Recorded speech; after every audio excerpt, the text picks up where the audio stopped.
حضرت عمر رضی اللہ تعالیٰ عنہ کے فضائل۔ آج میں ابوبکر رضی اللہ تعالیٰ عنہ پر سبقت لے جاؤں گا۔ حضور نبی کریم صلی اللہ علیہ وسلم صحابہ کرام رضی اللہ تعالیٰ عنہم کو انفاق فی سبیل اللہ اور صدقہ و خیرات کی ترغیب دے رہے تھے۔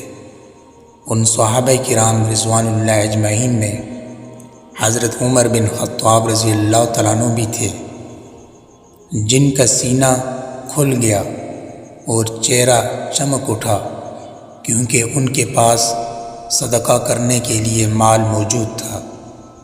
حضرت عمر رضی اللہ تعالیٰ عنہ اپنے دل میں کہنے لگے، آج میں حضرت ابوبکر رضی اللہ تعالیٰ عنہ پر سبقت لے جاؤں گا۔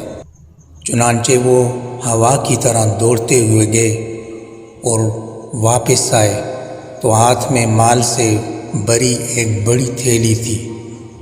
آپ رضی اللہ تعالیٰ عنہ نے وہ تھیلی حضرت صلی اللہ علیہ وسلم کی خدمت میں پیش کر دی۔ حضور نبی پاک صلی اللہ علیہ وسلم نے اس بڑی تھیلی کی طرف دیکھا، پھر پوچھا، اپنے گھر والوں کے لیے کیا چھوڑ کر آیا؟ حضرت عمر رضی اللہ تعالیٰ عنہ نے کہا، میں ان کے لیے اسی قدر مال چھوڑ کر آیا ہوں۔ اس کے بعد حضرت عمر رضی اللہ تعالیٰ عنہ حضرت صلی اللہ علیہ وسلم کے ساتھ بیٹھ گئے۔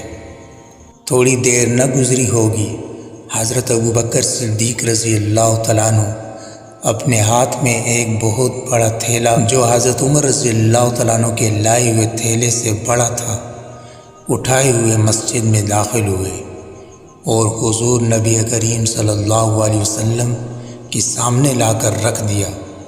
حضور صلی اللہ علیہ وسلم مسکرائے اور پوچھا، تم اپنے گھر والوں کے لیے کیا چھوڑ کر آئے ہو؟ ابوبکر صدیق رضی اللہ تعالیٰ عنہ نے متواضعانہ انداز میں جواب دیا، ان کے لیے اللہ اور اس کے رسول صلی اللہ علیہ وسلم کی محبت چھوڑ کر آیا ہوں۔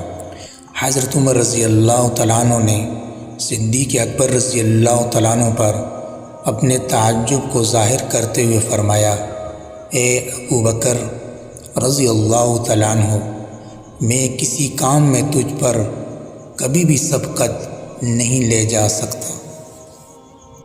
الذي نزل الفرقان على عبده ليكون للعالمين نذيرا